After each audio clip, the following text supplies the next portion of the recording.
The lecture today is going to be about how to best sculpt epigenetic therapy for maximal impact against lymphomas. And that requires first going through the steps of explaining epigenetic mechanisms that drive lymphoma.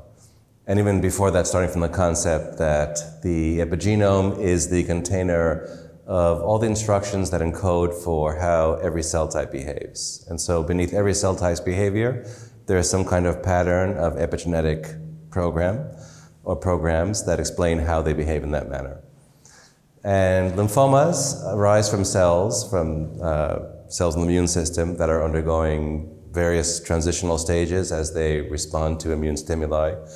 And as those responses occur, they undergo very significant changes in their phenotypes. So they alter how they proliferate and survive and talk to other cells in the immune system. And a particularly vulnerable point for transformation of normal B cells into malignant B cells occurs during the germinal center reaction, which is a transient immune response to generate high affinity antibodies that occurs after exposure to T cell dependent antigens.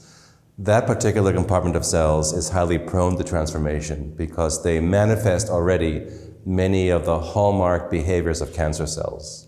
Behaviors that normal cells don't manifest occur naturally in the germinal center reaction. And the way in which those behaviors emerge is because those cells undergo reprogramming of their epigenome in such a way as to make those behaviors apparent. And those include features such as being able to evade immune surveillance, the ability to proliferate massively, to tolerate genomic instability, to undergo altered metabolic changes to maintain their energetic needs, and several other characteristics that are normally thought of as being only in cancer. In the case of the immune system, this happens normally in the germinal center reaction, and that makes these cells prone to transforming. Not surprisingly, more than 50% of the many mutations that occur in these types of lymphomas affect transcription factors and epigenetic modifiers, which are collectively the proteins that control the epigenome. That indicates that is a fundamental aspect of how these tumors evolve, is by altering the epigenome, because those are the driver mutations in these tumors. And there are many different mutations or many different proteins involved in these processes that are mutated, but there are some that are extremely highly recurrent. And I will focus on the mechanism of action of those particular mutations that affect histone methyltransferases and histone acetyltransferases.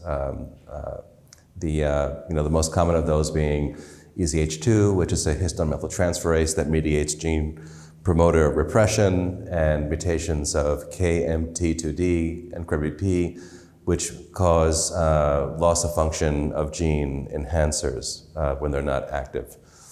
So understanding the mechanism by which these mutations alter the epigenome then gives one the chance to go in to develop therapeutic approaches that really respond to those mechanisms in a highly specific manner.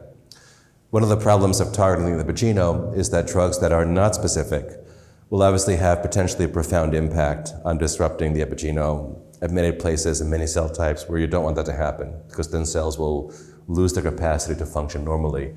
And so very pleiotropic drugs that can affect the epigenome, like HDAC inhibitors, turn out to be very highly toxic.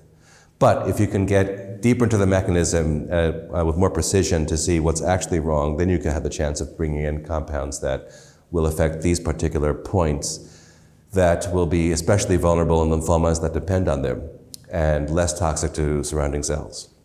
And so I will proceed to then drive home the point that we now understand enough about at least some of those mutations to be able to design such therapies. And the one that is best appreciated to me, the best example of a targeted epigenetic therapy in lymphoma, is the advent of EZH2 inhibitors, which are now developed by multiple different pharma companies and are in clinical trials and seem to be having a promising clinical signal. So we'll talk about why they work and which patients would be likely to benefit, and what are the pros and cons of that approach.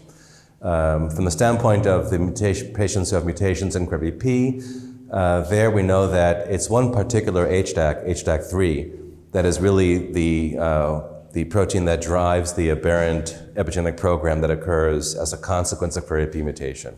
And that is also selective vulnerability that is of interest from the standpoint of epigenetic therapy. And in particular, what's interesting there, to me, the most fascinating part of that is that the transcriptional program that is counter-regulated between CREB-BP on the one hand and HDAC3 on the other are the genes that are involved in antigen presentation. And so CREB-BP mutant patients lose expression of antigen presentation genes and therefore evade immune surveillance. But you can restore that by adding back HDAC3 inhibitors. HDAC3 specific inhibitors are not highly toxic to cells, but they do restore expression of these aberrantly silenced antigen presentation genes. And that makes these tumors visible to the immune system and able to be attacked by T cells, for example.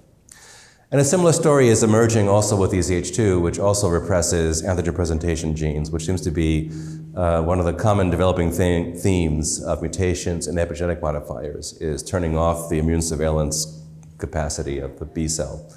And so EZH2 inhibitors can also release from repression some of the antigen presentation genes as well. And so there's also opportunities there for considering these epigenetic therapies as a form of immunotherapy, because they will restore the immune system without having to perhaps require additional exogenous immunotherapy type agents, or perhaps enhancing their activity. And I'll show some data in the lecture today about how that plays out from the immune standpoint.